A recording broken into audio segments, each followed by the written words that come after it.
three Republican leaders saying her own party's lies are poisoning democracy. Seems like we are really in dangerous territory right now. Put this into perspective for us.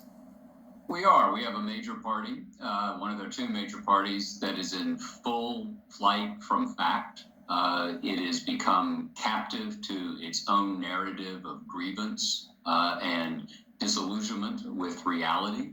One of the ironies of this is the Republican Party loves to make fun of people who think of themselves as victims, and yet they are brilliant architects of their own narrative of grievance.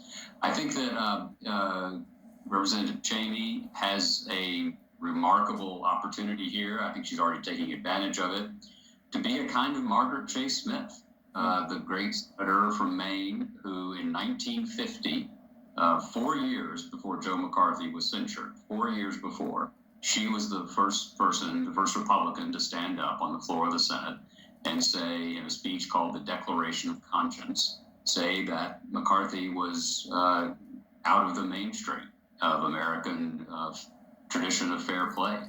And I salute her for doing this. It may cost her something in the short term, but if you think about things historically, and if you think about things more structurally, which the Cheney family does, you are doing the right thing. Right on. Listen, I don't know which came first, the chicken or the egg, but I often hear you talking about this, and now I hear the president talking about it. I don't know if you said it first or he said it first, but Joe Biden often talks about restoring the soul of America and the need for two healthy political parties. How can that happen when one of the parties is tearing itself apart and is not, as you said, living in reality, creating its own reality?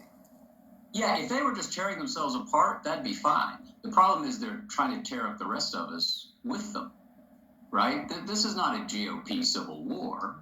This is a war on American democracy because they're not, to use foreign policy terms, they're not a partner for peace, right?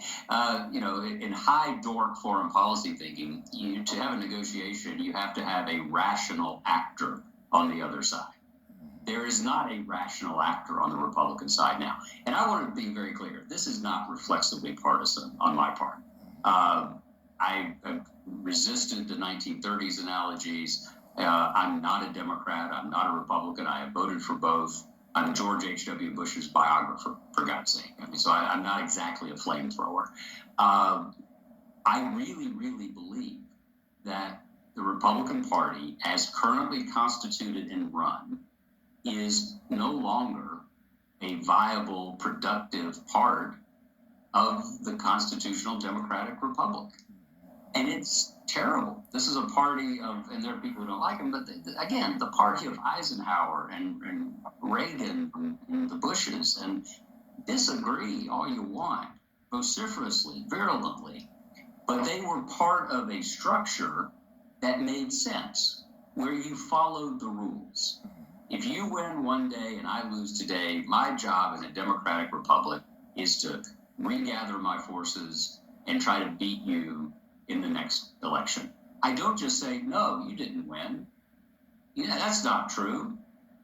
That reason collapses at that point and passion takes over. And that's what's happening.